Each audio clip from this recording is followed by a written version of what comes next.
નમસ્કાર વિદ્યાર્થી મિત્રો, તમે મારો અવાજ સાંભળી શકો છો?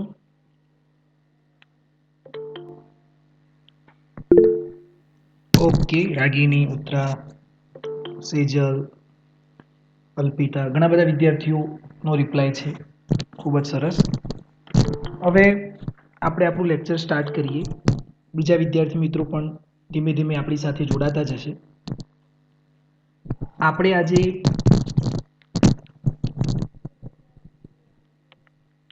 પાર્ટ 2 જે છે એનો આપણે ચેપ્ટર નંબર 11 જે છે એ સ્ટાર્ટ કરવા જઈ રહ્યા છીએ. અને ચેપ્ટર નંબર 11 ની અંદર હવે ધ્યાન આપજો મિત્રો અને સમજજો.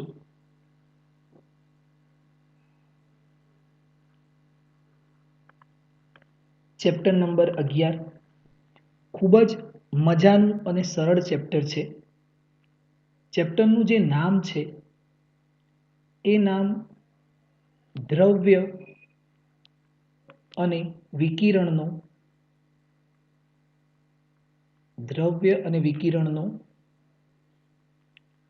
દ્વૈત સ્વભાવ. દ્રવ્ય અને વિકિરણનો દ્વૈત સ્વભાવ. ફરીથી મિત્રો, ચેપ્ટર નંબર 11 પાર્ટ 2. ચેપ્ટરનું નામ છે દ્રવ્ય અને વિકિરણનો દ્વૈત સ્વભાવ. હવે આ ચેપ્ટર સ્ટાર્ટ કરતા પહેલા આપણે થોડું ઘણું બેઝિક જાણી લઈએ. અને તમને સ્ક્રીન પણ દેખાતી હશે. મારો અવાજ કોઈ જગ્યાએ તમને સંભળાવવાનો બંધ થઈ જાય તો તાત્કાલિક મને મેસેજ દ્વારા જાણ કરજો. એટલે આપણી એક લિંક જે છે એ તૂટે નહીં. અને આ લાઈવ ક્લાસ આપણે રેગ્યુલર લઈએ છીએ એટલે તમને એની અંદર સારી રીતે સમજાય. અને કંઈ પણ પ્રશ્ન હોય તો તમે એ મેસેજ દ્વારા પૂછી શકો છો. તો આપણે ચાલુ લેક્ચરની અંદર એનું સોલ્યુશન કરી શકીએ. બરાબર છે મિત્રો? ઓકે. હવે જો દ્રવ્ય અને વિકિરણનો દ્વૈત સ્વભાવ. આ ચેપ્ટરની અંદર બે શબ્દ સમજવાના છે. એક છે દ્રવ્ય અને બીજું જે છે એ છે વિકિરણ. એક શબ્દ છે દ્રવ્ય અને બીજો શબ્દ છે વિકિરણ. તો એની અંદર દ્રવ્ય કોને કહીએ અને વિકિરણ કોને કહીએ? સૌથી પહેલા સમજીએ આપણે અહીંયા આગળ. તો દ્રવ્ય એટલે શું? અને અહીંયા આપણે સમજતા જઈએ કે વિકિરણ એટલે શું. બરાબર. અને અહીંયા છે એક શબ્દ દ્વૈત. સ્વભાવ શબ્દ વિશે તો આપણે જાણીએ જ છે.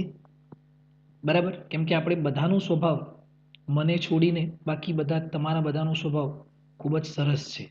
ખૂબ જ સારો સ્વભાવ છે. એટલે એ શબ્દથી આપણે પ્રભાવિત છીએ. ઓકે.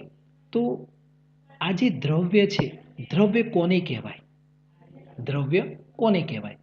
તો નાનપણની અંદર જ્યારે ધોરણ 9, 10 ની અંદર અથવા ધોરણ 8 કે 7 ની અંદર આપણે ભણેલા હશું કે જેની જોડે દળ હોય એને દ્રવ્ય કહેવાય. દ્રવ્ય એટલે પદાર્થમાં સમાયેલ જથ્થો. બરાબર છે? તો બિલકુલ સાચી વાત છે કે દળ ધરાવતો જે કણ હોય એને જ આપણે દ્રવ્ય કહી શકીએ. તો દ્રવ્ય એટલે, હવે સમજો મિત્રો, દ્રવ્યનો મતલબ થશે કણ. દ્રવ્યનો મતલબ શું થશે? કણ. ખ્યાલ આવે છે મિત્રો? દ્રવ્યનો મતલબ શું થાય? કણ થાય. હવે વિકિરણનો મતલબ શું થાય? વિકિરણનું સૌથી સારું ઉદાહરણ શું? તો વિકિરણનું સૌથી સારું ઉદાહરણ, સૂર્યમાંથી આપણને જે ઉર્જા મળે છે એ ઉર્જા આપણને કયા સ્વરૂપે મળે છે? તો આપણે કહીશું વિકિરણ સ્વરૂપે, તરંગ સ્વરૂપે. એટલે વિકિરણને આપણે શું કહીએ છીએ? તો વિકિરણને આપણે કહીશું તરંગ. વિકિરણને આપણે શું કહીશું મિત્રો? તરંગ કહીશું. ઓકે. દ્રવ્ય એટલે કોણ? કણ. અને વિકિરણ એટલે કોણ? તરંગ. હવે આ દ્રવ્ય જોડે કઈ કઈ લાક્ષણિકતાઓ હોય? કઈ કઈ લાક્ષણિકતાઓ હોય? તો દ્રવ્ય એટલે કણ. કણને આપણે જ્યારે કોઈ બીજા પદાર્થ ઉપર થ્રો કરીએ તો કણ જે છે એ સીધી રેખામાં ગતિ કરે. જેવી રીતે હું એક નાનકડો પથ્થર લઉં અને આમ સીધો થ્રો કરું તો પથ્થર કેવી રીતે જશે?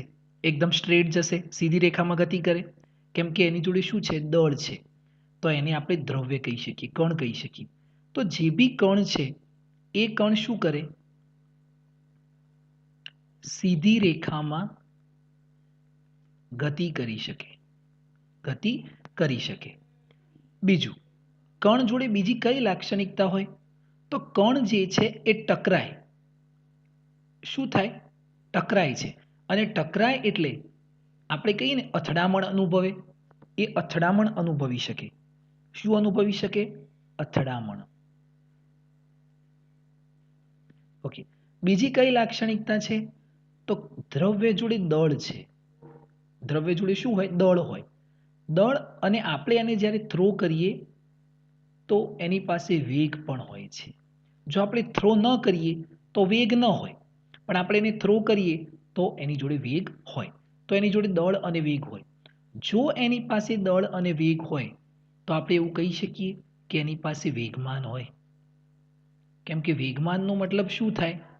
P is equal to m into v, દળ ગુણ્યા વેગ. તો દળ અને વેગ હોય તો એની પાસે શું હોય?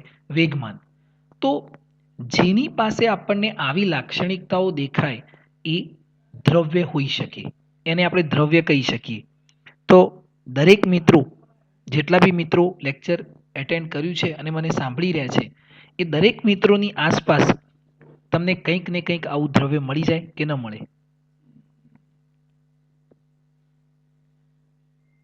મળે ને મિત્રો? હા, થંડેલ દેવ, હા ભાઈ, મળે મળે. તો દરેકને પોતાની આસપાસ આવું દ્રવ્ય મળે. તમે તો સૌથી પહેલા અત્યારે એક મોબાઈલ લઈને બેઠા છો, તો મોબાઈલ પણ એક શું છે? દ્રવ્ય. કેમ કે એની જોડે શું છે? દળ છે. એને આપણે થ્રો કરીએ તો એની જોડે શું આવે? વેગ આવે. થ્રો કરતા નહીં, પણ કરીએ તો. તમારી જોડે પેન હોય તો પેનની જોડે દળ છે, એને થ્રો કરીએ તો એની જોડે વેગ આવે, એ સીધી રેખામાં ગતિ કરે. તો આ બધી કોની લાક્ષણિકતાઓ થઈ? દ્રવ્યની. હવે આપણે આવીએ વિકિરણ ઉપર. તો વિકિરણની લાક્ષણિકતાઓ શું છે મિત્રો? તો વિકિરણ એટલે તરંગ. તરંગ સીધી રેખામાં ગતિ કરે? હા કે ના? તરંગ સીધી રેખામાં ગતિ કરી શકે? ના. માનસી ના. રાગિની, હેતવી, મિત, આ બધા મિત્રો કહે છે કે ભાઈ તરંગ સીધી રેખામાં ગતિ ના કરી શકે. બિલકુલ સાચી વાત છે. તરંગની જોડે દળ નથી. તરંગની જોડે દળ નથી. તમે એક પથ્થરને ફેંકો અને એક બલૂન, આપણે એક ફુગ્ગો ફૂલાવેલો હોય એને આપણે થ્રો કરીએ તો શું બલૂન એ સીધી રેખામાં ગતિ કરશે? નહીં કરે ને મિત્રો, કેમ કે એની જોડે દળ નથી. આમ તો એની અંદર હવા હોય એટલે થોડું ઘણું દળ હોય, પણ આપણે એને અવગણીએ છીએ. તો તરંગ જે છે એ સીધી રેખામાં ગતિ કરતું નથી. સીધી રેખામાં ગતિ કરતું નથી. બીજું, એની જોડે દળ નથી. એની જોડે દળ નથી.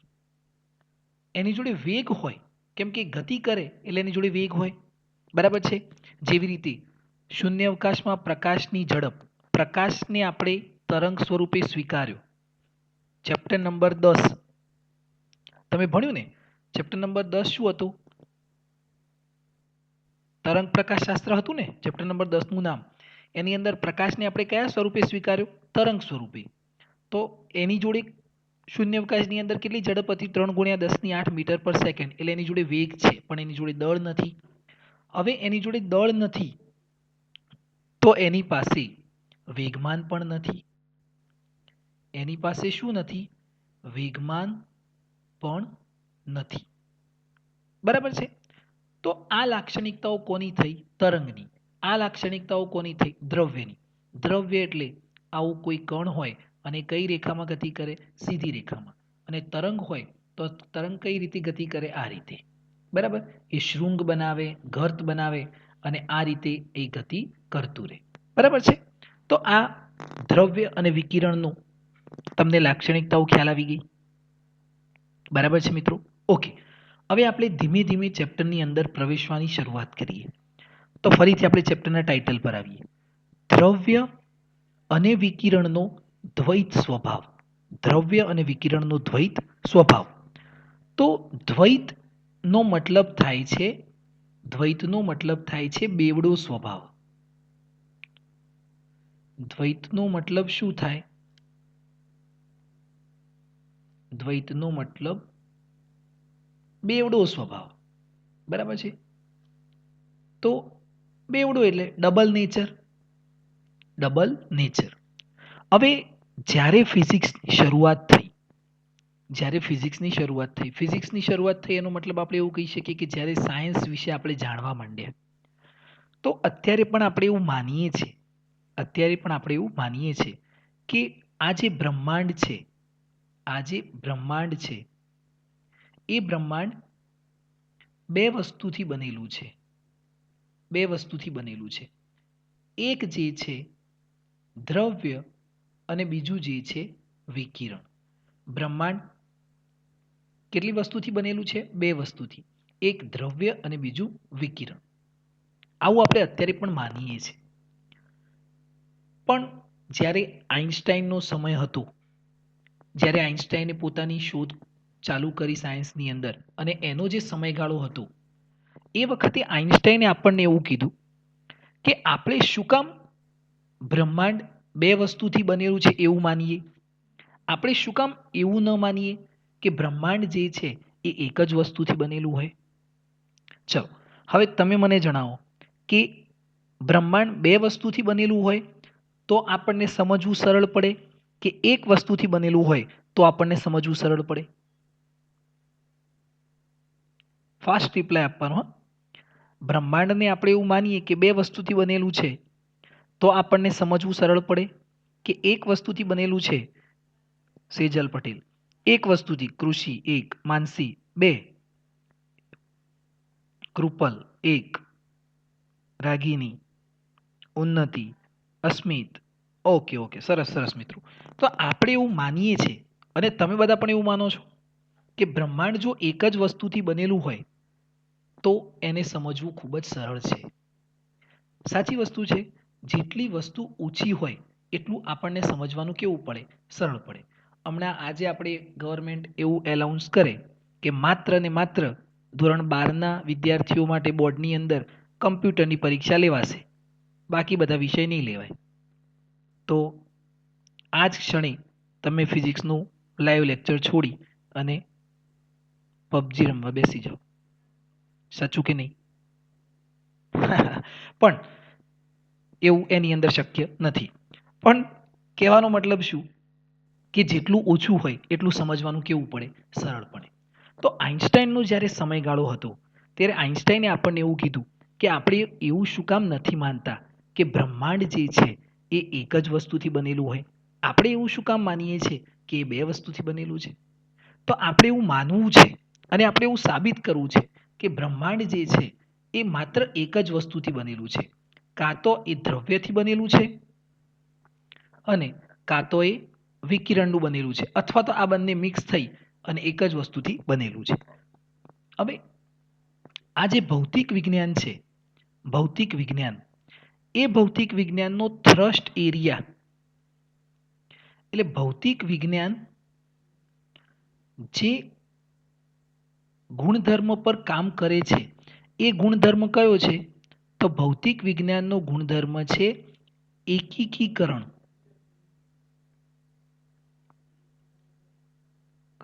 આવું ભણેલા છો તમે? એકીકીકરણ શબ્દ તમે ભણેલા છો? એકીકીકરણ અને બીજો શબ્દ કયો હતો?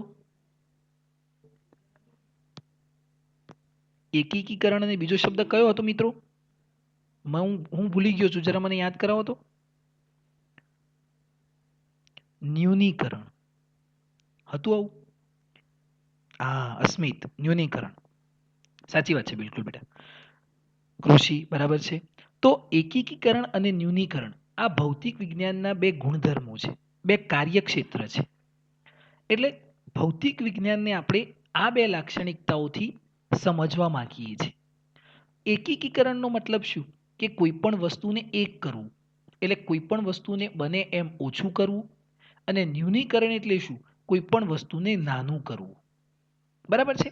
તો ભૌતિક વિજ્ઞાન શરૂઆતથી વર્ષોથી, જ્યારે આપણું પણ અસ્તિત્વ નહોતું, આપણું શું, આપણા દાદા પરદાદાનું અસ્તિત્વ નહોતું, ત્યારથી ભૌતિક વિજ્ઞાન એ એકીકરણ અને ન્યૂનીકરણ વિશે સમજવાનો પ્રયત્ન કરે છે, અને ફિઝિક્સને એ જ રીતે સમજવી છે આપણે. જેવી રીતે જુઓ, બળ કેટલા છે? જો આપણે બળ વિશે નોંધ લખવા બેસીએ તો એક પછી એક આપણે નોટબુક ભરતા જઈએ, એક પછી એક પેજ ભરતા જઈએ. ઘણા બધા બળ છે. સ્નાયુ બળ છે, ગુરુત્વાકર્ષણ બળ છે, કુલમ બળ છે, બરાબર છે. પછી આપણે પૃષ્ઠતાણનું બળ છે, ઘણા બધા બળ છે. પણ આ બધા બળને આપણે નેરો ડાઉન કરતા કરતા, એક કરતા કરતા, હવે આપણી પાસે મૂળભૂત કેટલા બળ છે? હવે આપણી પાસે મૂળભૂત કેટલા બળ છે મિત્રો? 4 બળ. માનસી, સરસ. હવે આપણી પાસે બળ કેટલા છે? 4. તો ઘણા બધા બળ હતા. સેજલ, સાચો આન્સર. પણ આપણે બધા જ બળને નેરો ડાઉન કરતા કરતા કેટલા બળ બનાવી દીધા? માત્ર ને માત્ર આપણી જોડે હવે કેટલા બળ રહ્યા છે? 4 બળ. બરાબર છે? આ જે 4 મૂળભૂત બળ છે, 4 મૂળભૂત બળ, આપણે બધા જ બળને શું કરી દીધા? એક કરી દીધા. એકીકરણ કરી દીધું. એકીકરણ કરી દીધું. એટલે બધા જ બળ જે છે, એ જે 4 બળ છે એને આપણે હવે સમજીએ છીએ. અને બીજા જે બળ છે એ બધા જ બળ આ બળથી બનેલા છે એવું માનીએ. તો આપણે કોઈ પણ વસ્તુને એક કરવાનો પ્રયત્ન કરીએ છીએ, નાનામાં નાનું કરવાનો પ્રયત્ન કરતા જઈએ છીએ. ઓકે, તો આ બળની વાત થઈ. એવી જ રીતે આપણે વાત કરીએ કે મારે કોઈ પણ વસ્તુને સમજવું છે, કોઈ પણ વસ્તુના ગુણધર્મ વિશે સમજવું છે, તો મારે કોના વિશે સમજવું પડે? કણ વિશે. કેમ કે એ વસ્તુને આપણે તોડીશું તો એમાંથી શું મળશે? નાના નાના કણ. અને એ વસ્તુ એ કણનું જ બનેલું છે. કણ એટલે મોલેક્યુલ. કણનો મતલબ શું છે? મોલેક્યુલ. અહીંયા આપણે નોટ કરીએ, મોલેક્યુલ. બરાબર છે? કણ. તો કોઈ પણ વસ્તુ કણનું બનેલું છે. હવે આ કણ કેટલા છે? પૃથ્વીની અંદર આ કણ કેટલા છે? તો આ કણ છે અસંખ્ય. મિલિયન, ટ્રિલિયન, બિલિયન, એટલા લાખો, કરોડો, અબજોની અંદર આ કણ છે. પણ આ કણ જે છે એ કણને બનાવનાર જે પરમાણુ છે, કણને બનાવનાર જે પરમાણુ છે, એ પરમાણુ કેટલા છે? તો એ જે પરમાણુ છે એ પરમાણુ માત્ર 200 થી 300 જ છે. એ પરમાણુ માત્ર કેટલા છે? 200 થી 300 જ. હવે માનો કે અહીંયા આગળ ઓક્સિજન છે, એ હાઇડ્રોજન સાથે જોડે તો આપણે કહીએ કે H2O બનાવે. બરાબર છે? એ ઓક્સિજન જો કાર્બન સાથે જોડાય તો CO2 બનાવે. એ ઓક્સિજન જો નાઇટ્રોજન સાથે જોડાય તો NO2, N, એવું અલગ અલગ રાસાયણિક, કેમિસ્ટ્રીના જો કે આપણો પાવર નથી એટલે આપણે બહુ આગળ નહીં વધીએ, પણ આવા ઘણા બધા તત્વો, દ્રવ્ય બનાવતું રહે છે. એક જ ઓક્સિજન, પણ એ એની ગોઠવણી અલગ અલગ કરીએ તો આપણને ઘણા બધા કણ મળતા જાય છે. પણ હકીકતમાં આ પરમાણુ છે કેટલા? 200 થી 300 છે. તો પરમાણુ 200 થી 300 છે એટલે આપણને સમજવું કેવું થઈ ગયું? સરળ થઈ ગયું. તો ફિઝિક્સની અંદર આપણે કોઈ પણ વસ્તુને એક કરવા માંગીએ છીએ, નાનું કરવા માંગીએ છીએ, કે જેથી આપણે એને સરળતાથી સમજી શકીએ. ઓકે, હવે આ જે એકીકરણ છે એનો આ દ્રવ્ય અને વિકિરણ સાથે શું સ્વભાવ છે, અથવા શું સંબંધ છે? દ્રવ્ય અને વિકિરણ સાથે શું સંબંધ છે? તો દ્રવ્ય અને વિકિરણ સાથે જે સંબંધ છે એને આપણે હવે સમજવા માંગીએ છીએ. અને હવે આપણે એને ધીમે ધીમે સ્ટાર્ટ કરીએ કે આપણે ચેપ્ટર નંબર, ધ્યાન આપજો મિત્રો,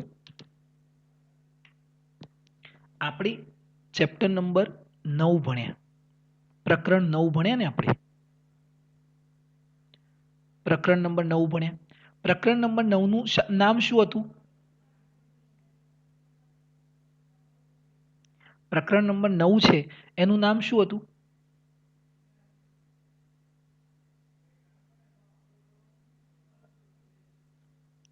નથી યાદ? શું નામ હતું મિત્રો? કિરણ પ્રકાશ શાસ્ત્ર. બરાબર છે? ખૂબ જ સરસ. કિરણ પ્રકાશ શાસ્ત્ર. અને પ્રકરણ નંબર 10 જે છે એનું શું નામ હતું? તો એનું નામ હતું તરંગ પ્રકાશ શાસ્ત્ર. આ ચેપ્ટરની અંદર આપણે સ્વીકાર્યું કે પ્રકાશ જે છે એ કિરણ સ્વરૂપે આગળ વધે છે. કયા સ્વરૂપે? કિરણ સ્વરૂપે. કિરણ કેવી રેખામાં ગતિ કરે મિત્રો? સીધી રેખામાં ગતિ કરે. એ તો તમે પણ જાણો છો કે કિરણ એ આપણને શું બતાવે કે એનો માર્ગ કેવો છે? એકદમ સીધો છે. તો કિરણ એ સીધી રેખામાં ગતિ કરે. તો આપણે આ ચેપ્ટરની અંદર સ્વીકાર્યું કે પ્રકાશ જે છે, આપણે આ રીતે મૂકતા ને અરીસો લેતા, અહીંયા મુખ્ય અક્ષ, આમ પ્રકાશ આવે અને અહીંયા ટકરાય અને આમ પરાવર્તન થઈ જાય. બરાબર છે? તો આ પ્રકાશ કેવી રેખામાં આવે છે? સીધી રેખામાં. અને આમ સીધો જાય છે. એનો મતલબ સીધું કોણ આવી શકે? સીધી રેખામાં ગતિ કોણ કરી શકે? દ્રવ્ય કે વિકિરણ? હમણાં જ તમે જોયું કે સીધી રેખામાં ગતિ કોણ કરી શકે? દ્રવ્ય. બરાબર છે? એટલે પ્રકરણ નંબર 9 ની અંદર આપણે આ જે પ્રકાશ છે એ પ્રકાશને કયા સ્વરૂપે સ્વીકાર્યો? કણ સ્વરૂપે. પ્રકરણ નંબર 10 ની અંદર આપણે સાબિત કર્યું કે પ્રકાશ જે છે એ સીધી રેખામાં ગતિ નથી કરતું, પણ કેવી રીતે ગતિ કરે છે? તરંગ સ્વરૂપે. આપણે યંગના પ્રયોગ પરથી, હાઇઝનબર્ગના પ્રયોગ પરથી, આપણે જે છે એના પ્રયોગ પરથી, હાઇગેન્સના પ્રયોગ પરથી, સોરી, એ પ્રયોગ પરથી આપણે સ્વીકાર્યું કે પ્રકાશ જે છે એ આ રીતે ગતિ કરે છે. અને આ ગતિ એ કોની? તરંગની. તો અહીંયા આપણે સાબિત કર્યું કે પ્રકાશ એ કયા સ્વરૂપે છે? વિકિરણ સ્વરૂપે. હવે વિચારો કે આ બંનેમાંથી સાચું કોણ?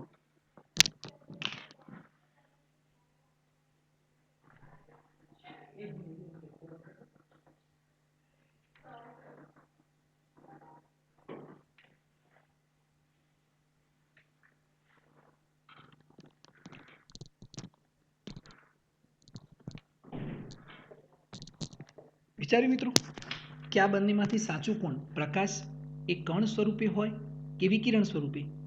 કેમ કે આપણે તો ચેપ્ટર નંબર 9 ની અંદર પ્રકાશને કણ સ્વરૂપે લઈ અને બધી જ ઘટનાઓ ભણ્યા. કઈ કઈ ઘટનાઓ ભણ્યા?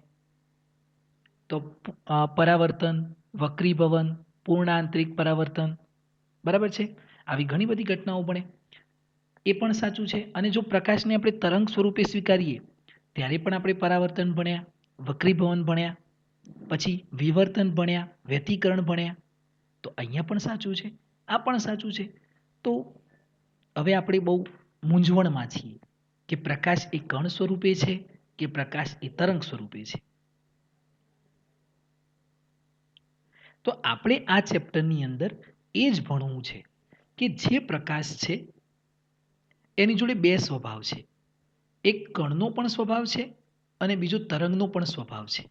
એટલે આપણા ચેપ્ટરનું જે ટાઇટલ છે કે દ્રવ્ય અને વિકિરણનો દ્વૈત સ્વભાવ. એટલે આપણે સાબિત કરવું છે કે જે દ્રવ્ય છે એની પાસે પોતાનો દ્રવ્ય સ્વભાવ તો છે જ, પણ બીજો કોનો સ્વભાવ છે? વિકિરણનો સ્વભાવ છે. અને વિકિરણ જે છે એની પાસે પોતાનો વિકિરણનો સ્વભાવ તો છે જ, પણ બીજો કોનો સ્વભાવ છે? દ્રવ્યનો સ્વભાવ છે. તો દ્રવ્ય જોડે હવે કેટલા સ્વભાવ થઈ ગયા?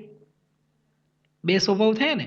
એક દ્રવ્યનો પોતાનો અને બીજો કોનો? વિકિરણનો. એટલે બે સ્વભાવ થયા. વિકિરણની જોડે કેટલા સ્વભાવ થયા? બે. એક વિકિરણનો પોતાનો અને બીજો કોનો? દ્રવ્યનો. એટલે આપણે આપણું ચેપ્ટરનું ટાઇટલ છે કે દ્રવ્ય અને વિકિરણનો દ્વૈત સ્વભાવ. દ્વૈત એટલે બેવડો, ડબલ સ્વભાવ. બંને જોડે ડબલ નેચર રહેલા છે. બંને જોડે બે પ્રકારના સ્વભાવ રહેલા છે. એક પોતે જે છે એ, અને બીજો દ્રવ્ય હોય તો વિકિરણનો, વિકિરણ હોય તો દ્રવ્યનો. હવે આપણે એવું કેવી રીતે માની લઈએ? આપણે એવું કેવી રીતે માની લઈએ કે આ જે દ્રવ્ય છે એની પાસે બે સ્વભાવ છે? જો આ જે દ્રવ્ય છે તો એની પાસે બે સ્વભાવ છે. એક દ્રવ્ય અને પ્લસ વિકિરણ. અને આ જે વિકિરણ છે એની પાસે પણ બે સ્વભાવ છે. એક વિકિરણનો અને બીજો પ્લસ દ્રવ્યનો. એટલે આની જોડે બે સ્વભાવ થઈ ગયા, આની જોડે પણ બે સ્વભાવ થઈ ગયા. બરાબર છે? તો દ્રવ્ય જોડે દ્રવ્યનો સ્વભાવ તો હોય જ. બરાબર છે? બેટા જોડે બાપના લક્ષણ તો હોય જ. વિકિરણ જોડે વિકિરણનો સ્વભાવ તો હોય જ, બરાબર. પણ આ દ્રવ્ય પાસે વિકિરણનો સ્વભાવ છે અને આ વિકિરણ પાસે દ્રવ્યનો સ્વભાવ છે, એવું આપણે કેવી રીતે માની શકીએ? એવું આપણે કેવી રીતે માની શકીએ?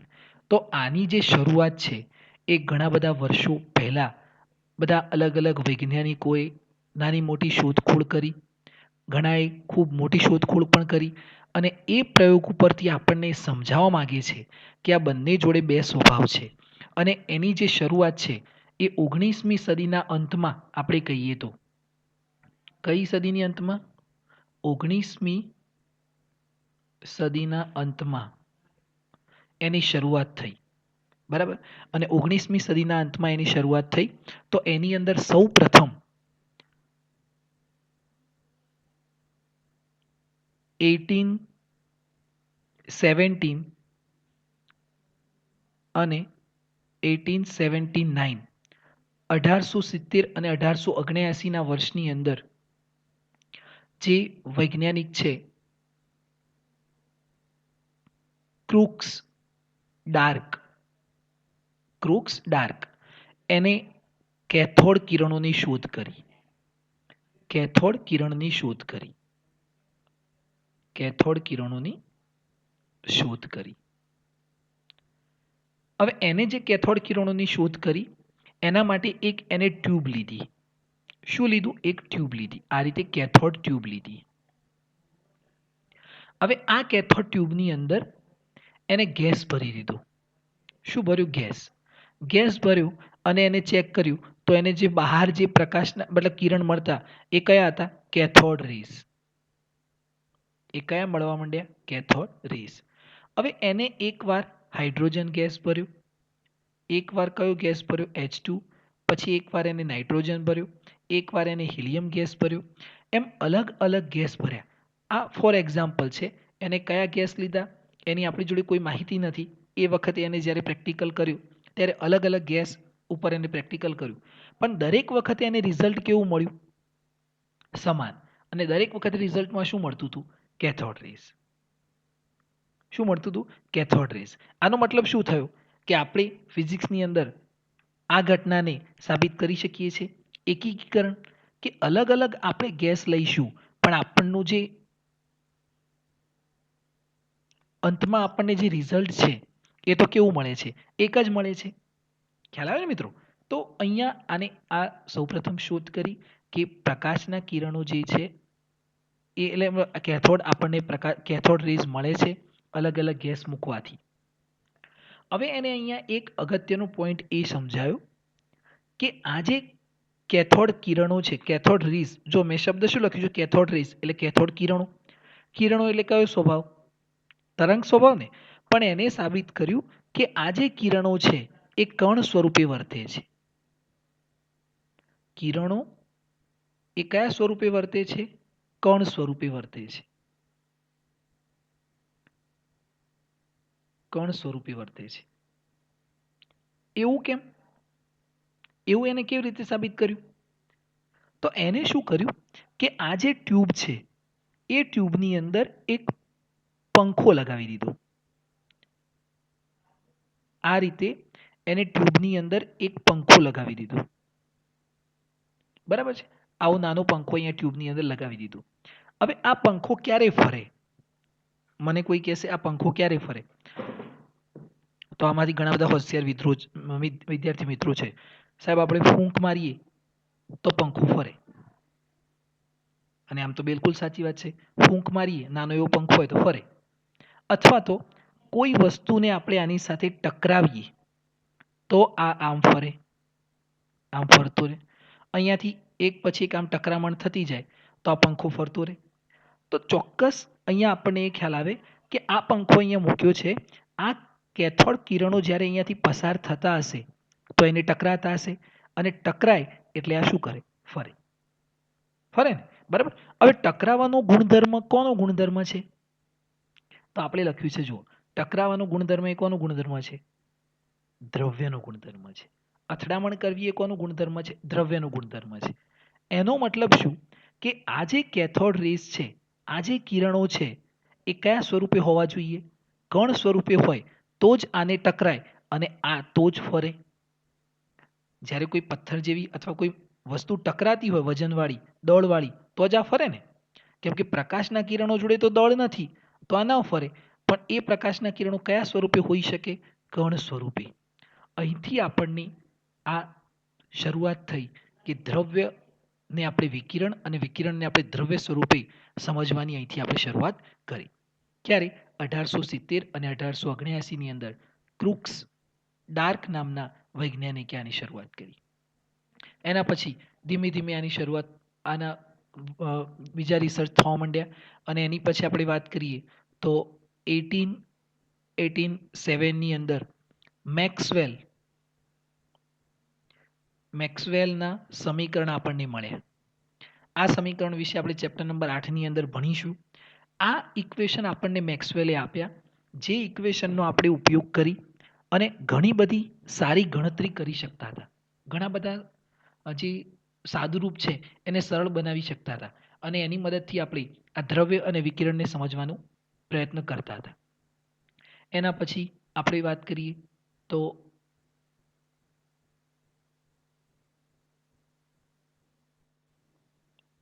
1895ની અંદર એક્સરેની શોધ થઈ.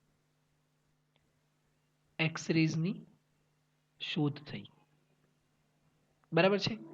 તો એક્સરેસની શોધ એ ખૂબ જ અગત્યની શોધ થઈ એ વખતે.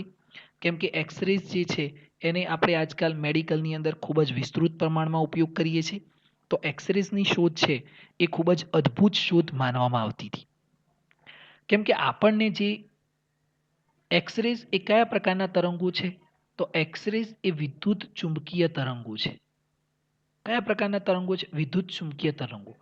હવે વિદ્યુત ચુંબકીય તરંગોનો એક આખો ચાર્ટ છે, આખો એક બેલ્ટ છે, પટ્ટો છે. જ્યારે આપણને કુદરતમાંથી આ મળે છે તો એ બધા જ વિદ્યુત ચુંબકીય તરંગો જ હોય છે.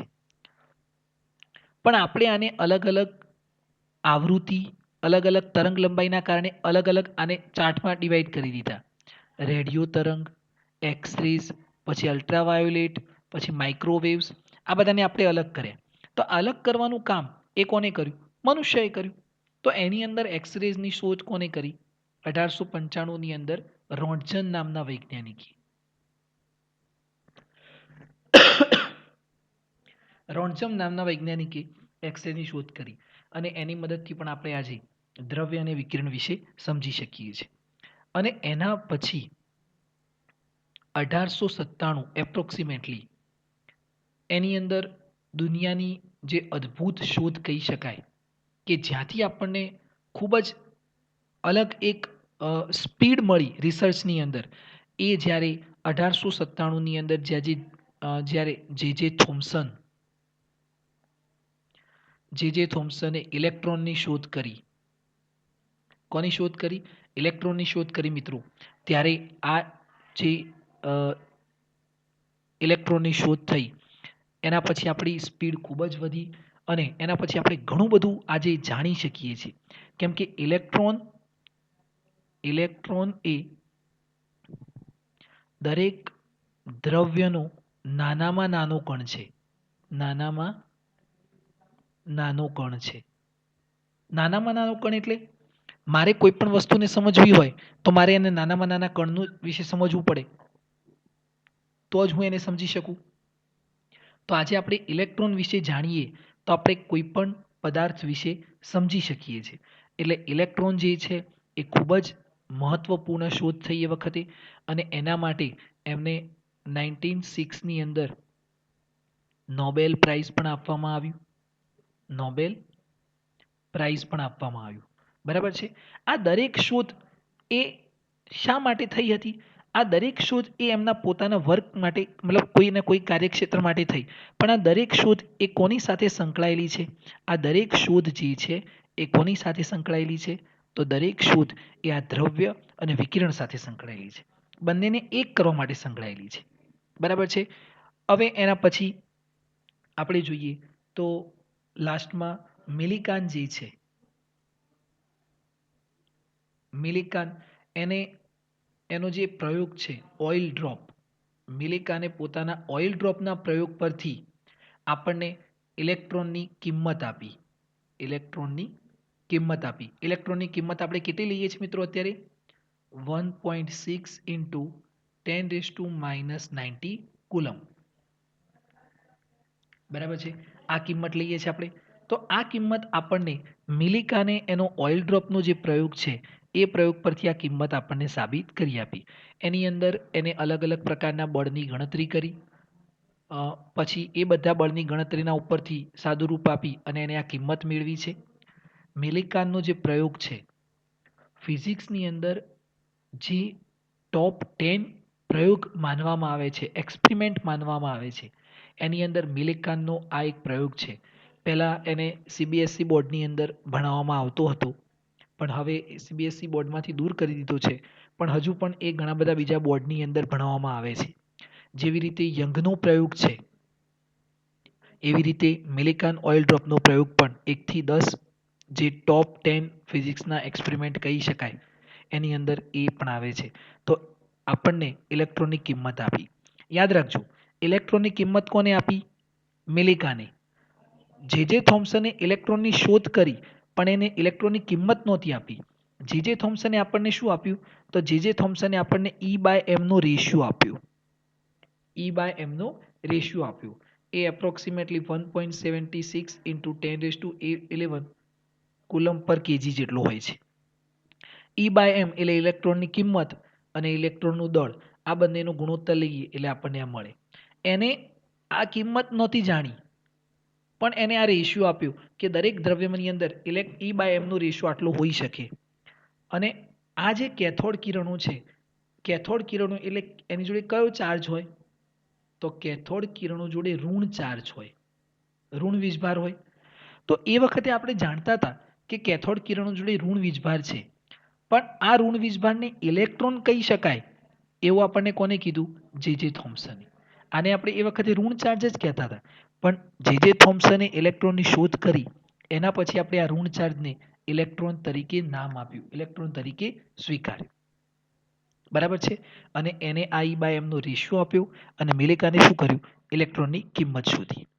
અને આ બધી શોધ પરથી આપણે દ્રવ્ય અને વિકિરણને એક સમજવાનું શરૂઆત કરી મિત્રો.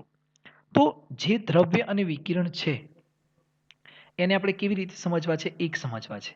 તો જેવી રીતે માનો કે અહીંયા આગળ આ એક બોક્સ છે, અહીંયા આ દ્રવ્ય છે અને એની પાછળની બાજુ વિકિરણ છે. તો આપણે અત્યાર સુધી શું કરતા હતા? આ બાજુને જોતા હતા, પણ આ પાછળનો ભાગ નહોતા જોતા. અથવા આપણે જ્યારે પાછળના ભાગને જોતા હતા તો આગળનો ભાગ નહોતો જોતા. પણ આ બંને જે છે એ બંને એક જ સિક્કાની બે બાજુ છે, એટલે દ્રવ્ય અને વિકિરણ એક જ છે. અને આપણે આ બંનેને એક જ સમજી અને આ ચેપ્ટરની અંદર અલગ અલગ ટોપિક સમજવાના છે, અલગ અલગ ટોપિક સમજવાના છે. તો આ ટોપિકની અંદર આપણે ક્યાંથી શરૂઆત કરીએ? તો આપણે આ ટોપિકની અંદર શરૂઆત કરીએ કે જે દ્રવ્ય છે એને આપણે વિકિરણ સ્વરૂપે બતાવીએ. પહેલા દ્રવ્યને આપણે કયા સ્વરૂપે બતાવીએ? વિકિરણ સ્વરૂપે.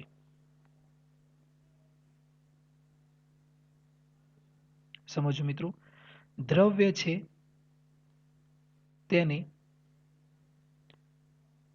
વિકિરણ સ્વરૂપે બતાવવું.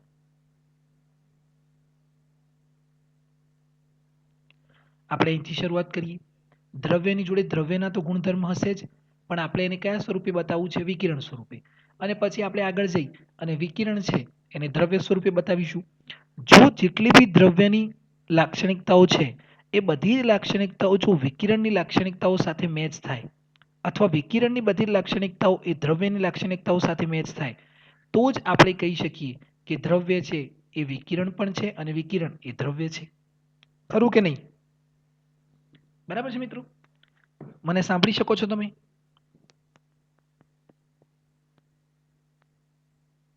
ઓકે, ખૂબ જ સરસ. તો આપણે આ બંનેને એક સાબિત કરવા છે, તો આપણે ક્યાંથી શરૂઆત કરીએ? દ્રવ્યથી. ઓકે, તો દ્રવ્યની અંદર દ્રવ્ય એટલે કોણ? દ્રવ્ય એટલે કોણ? તો દ્રવ્ય એટલે કણ. આપણે જોયું ને હમણાં જ કે દ્રવ્ય કોને કહેવાય? કણ કહેવાય.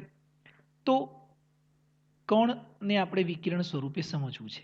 તો કયા કણથી આપણે શરૂઆત કરીએ? તો આપણે ઇલેક્ટ્રોનથી શરૂઆત કરીએ. ક્યાંથી શરૂઆત કરીએ? ઇલેક્ટ્રોનથી શરૂઆત કરીએ. યાદ રાખજો મિત્રો, અહીંયા આગળ એક પોઈન્ટ સમજવા જેવું છે કે આ જે દ્રવ્ય છે એની પાસે એક લાક્ષણિકતા બીજી પણ છે. કઈ લાક્ષણિકતા? કે એની પાસે ઉર્જા છે અને વિકિરણ પાસે પણ ઉર્જા છે. વિકિરણ પાસે પણ ઉર્જા તો છે જ. જેવી રીતે આપણે હમણાં થોડીક ઠંડી, હવે થોડી ઠંડી ચાલુ થશે તો આપણે શિયાળાની અંદર બહાર ઊભા હોઈએ તો જ્યારે આપણે સૂર્યની સામે ઊભા હોઈએ તો સૂર્યમાંથી વિકિરણ આવે છે, આપણને ટકરાશે પણ આપણે પાછા નહીં જઈએ. કેમ? કેમ કે આપણને પથ્થરની જેમ નહીં ટકરાય, પણ આપણને ઉર્જા તો આપે છે. આપણને જે ઠંડી લાગતી હશે એ દૂર થાય છે. સૂર્યની સામે ઊભા રહીએ તો આપણને શું મળે છે? ઉર્જા. એટલે વિકિરણ જોડે પણ ઉર્જા તો છે જ. ખ્યાલ આવે છે?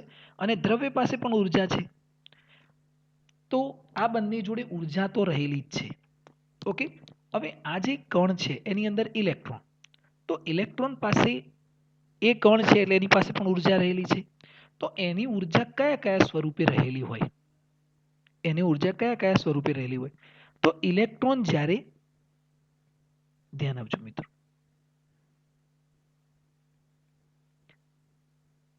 ઇલેક્ટ્રોન જ્યારે કક્ષામાં પરિભ્રમણ કરે છે, કક્ષામાં પરિભ્રમણ કરે છે ત્યારે એની પાસે શું હોય છે? ઉર્જા હોય છે. હવે કક્ષા કેવી રીતની હોય? તો વર્તુળાકાર કક્ષા હોય એવું આપણે માનીએ છીએ. આ રીતે ઇલેક્ટ્રોન વિશે પણ આપણે ઘણું બધું જાણીએ છીએ. જેવી રીતે ઇલેક્ટ્રોનનું મોડેલ કોને રજૂ કર્યું? તો બોર જે છે, બોર નામનો વૈજ્ઞાનિક, એને આપણને ઇલેક્ટ્રોનની કક્ષાઓ વિશે સમજાવ્યું. બરાબર છે. પછી થોમ્સને એનું એક મોડેલ રજૂ કર્યું. રધરફર્ડે પણ આપણને એના વિશે સમજાવ્યું. તો ઇલેક્ટ્રોન વિશે પણ ઘણી બધી શોધ થયેલી છે. તો ઇલેક્ટ્રોન જ્યારે આ કક્ષાની અંદર પરિભ્રમણ કરે છે ત્યારે એની પાસે શું રહેલું હોય છે? ઉર્જા. કેમ કે પરિભ્રમણ કરવા માટે એની જોડે શું જોઈએ? ઉર્જા જોઈએ. બીજું કે ઇલેક્ટ્રોન જ્યારે બે કક્ષાની વચ્ચે પરિભ્રમણ કરે, બે કક્ષાની વચ્ચે હોય ત્યારે પણ એની પાસે શું હોય છે? ઉર્જા હોય છે. જેવી રીતે આ એક કક્ષા છે, આ બીજી કક્ષા છે. અહીંયા રહેલા ઇલેક્ટ્રોનને તમે કોઈ પણ સ્વરૂપે ઉર્જા આપો તો આ ઇલેક્ટ્રોન અહીંયાથી અહીંયા જશે. પણ આ કક્ષા જો કમ્પ્લીટલી ભરેલી હોય તો આ ઇલેક્ટ્રોનને અહીંયા જગ્યા મળતી નથી. એટલે આ ઇલેક્ટ્રોન અહીંયા ક્યાંક ફરશે. અને આ ઇલેક્ટ્રોનને આપણે કેવો ઇલેક્ટ્રોન કહીએ છીએ મિત્રો? ફ્રી ઇલેક્ટ્રોન કહીએ ને. મુક્ત પરિભ્રમણ કરતા હોય એવા ઇલેક્ટ્રોનને કેવા ઇલેક્ટ્રોન કહેવાય? મુક્ત ઇલેક્ટ્રોન, ફ્રી ઇલેક્ટ્રોન. અને ફ્રી ઇલેક્ટ્રોનની મદદથી આપણે શું મેળવી શકીએ છીએ? વિદ્યુત ઉર્જા. તમે જાણો છો મિત્રો કે વિદ્યુત ઉર્જા એ આપણને કેવી રીતે મળે? ફ્રી ઇલેક્ટ્રોનની મદદથી. જે ઇલેક્ટ્રોન મુક્ત પરિભ્રમણ કરે છે એની મદદથી આપણને ઇલેક્ટ્રિસિટી મળે. તમે ચેપ્ટર નંબર 3 ની અંદર ભણેલા છો. ઓકે. તો ઇલેક્ટ્રોન કક્ષામાં પરિભ્રમણ કરે તો પણ એની જોડે ઉર્જા હોય. ઇલેક્ટ્રોન જ્યારે બે કક્ષાની વચ્ચે હોય ત્યારે પણ ઉર્જા હોય. હવે આ ઇલેક્ટ્રોન જે છે અહીંયા પણ એની જોડે ઉર્જા છે, અહીંયા પણ એની જોડે ઉર્જા છે. હવે અહીંયા એક વસ્તુ સમજીએ. માનો કે આ એક પ્લેટ છે. આ પ્લેટની અંદર ઘણા બધા ફ્રી ઇલેક્ટ્રોન હોય. કોઈ પણ ધાતુની પ્લેટ છે તો આની અંદર ઘણા બધા ફ્રી ઇલેક્ટ્રોન હોય. હવે તમે આને બહારથી ઉર્જા આપો, કોઈ પણ સ્વરૂપે ઉર્જા આપો, તો આ ઇલેક્ટ્રોન જે છે એ ઇલેક્ટ્રોન અહીંયાથી ક્યાં આવી જશે? પ્લેટમાંથી બહાર નીકળી શકે? પ્લેટમાંથી શું કરે? બહાર નીકળી શકે, મુક્ત થઈ શકે. પ્લેટમાંથી બહાર નીકળે એટલે કેવો ઇલેક્ટ્રોન થઈ જાય? Free electron. તો શું આ ઇલેક્ટ્રોન તમે ઉર્જા આપશો તો આ ઇલેક્ટ્રોન અહીંયાથી બહાર જઈ શકશે? આ ઇલેક્ટ્રોન અહીંયાથી બહાર જઈ શકશે? તો વિચારો, આ પ્લેટ છે. કોઈ પણ ધાતુની પ્લેટ અથવા કોઈ પણ દ્રવ્ય એ વિદ્યુતની દ્રષ્ટિએ કેવું હોય? તટસ્થ હોય. હવે આની અંદરથી જો એક ઇલેક્ટ્રોન બહાર નીકળે તો ઇલેક્ટ્રોન એટલે ઋણ ચાર્જ. તો હવે આ પ્લેટની જોડે કયો ચાર્જ આવી જાય? ધન ચાર્જ આવે, કેમ કે સૌપ્રથમ વિદ્યુતની દ્રષ્ટિએ કેવું હોય, હંમેશા કોઈ પણ વસ્તુ તટસ્થ. તમારી જોડે રહેલી પેન વિદ્યુતની દ્રષ્ટિએ કેવી છે? તટસ્થ. તમારી જોડે રહેલી ટેક્સ્ટ બુક વિદ્યુતની દ્રષ્ટિએ કેવી છે? તટસ્થ. પછી મોબાઈલ કેવો છે? તટસ્થ. તો એમાંથી એક ઇલેક્ટ્રોન નીકળે તો હવે આની જોડે કયો ચાર્જ આવે? Positive charge. હવે યાદ રાખો કે આ ઇલેક્ટ્રોન જ્યારે બહાર નીકળે છે અને અહીંયા પોઝિટિવ ચાર્જ છે, આ નેગેટિવ ચાર્જ. તો આપણે જાણીએ છીએ કે બે જો વીજભાર હોય, આ વીજભાર અને આ વીજભાર, બે વીજભાર હોય તો બે વીજભારની વચ્ચે કયું બળ લાગે મિત્રો? મને કોઈ કહેશે? બે વીજભારની વચ્ચે. કેમ કે ઘણા બધા વિદ્યાર્થી મિત્રોને ચેપ્ટર નંબર 1 અને 2 માં પ્રોબ્લેમ છે. હા કે ના?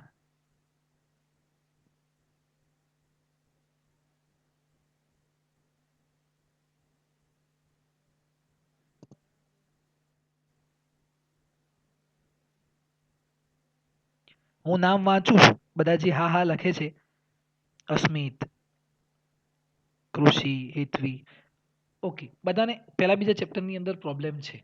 જોઈશું આપણે એનું કંઈક સોલ્યુશન વિચારીએ છીએ. તો મને અહીંયા તમે જણાવો કે જો બે વીજભાર હોય તો એમની વચ્ચે કયું બળ લાગે?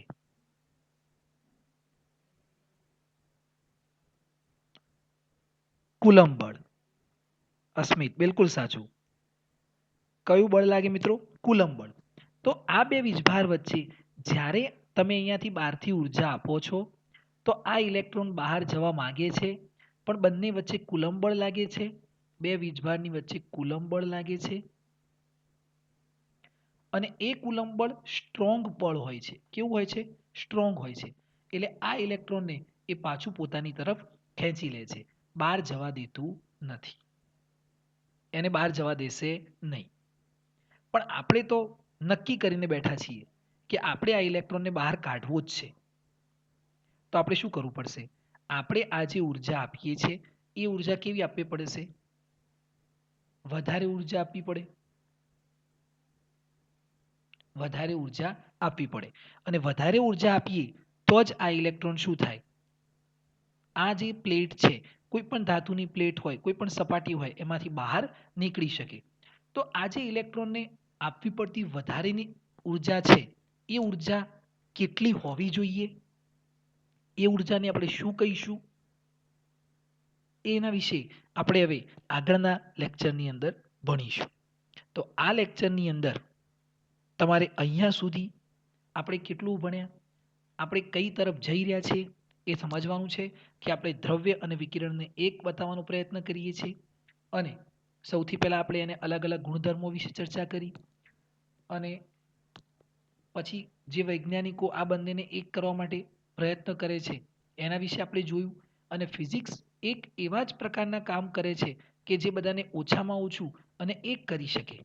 બરાબર છે?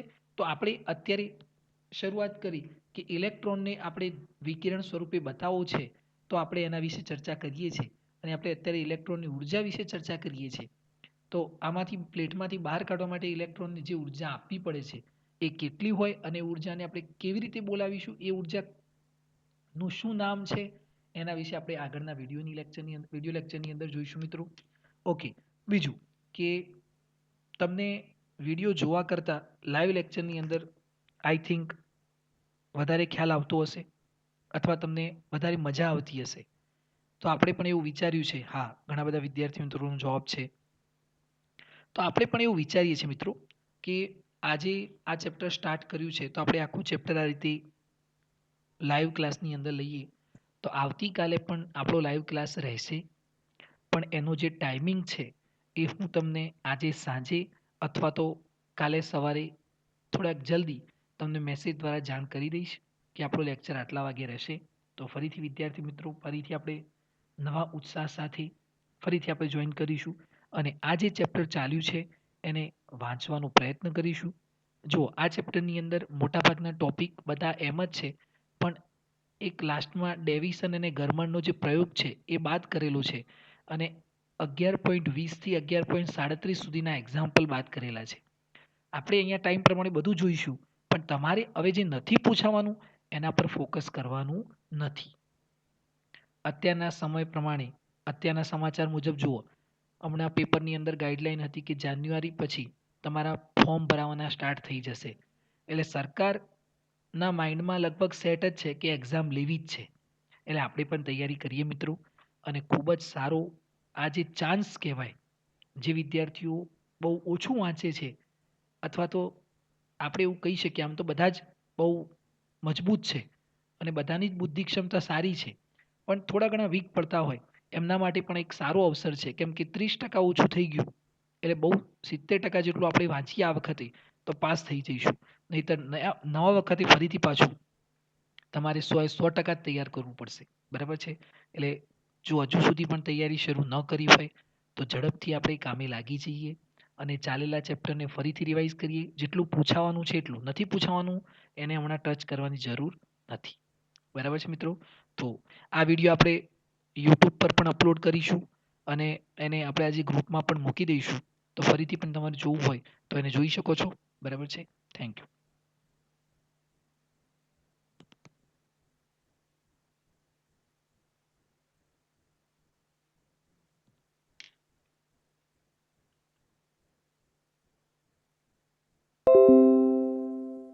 સર હા મેમ, હા બોલો બેન.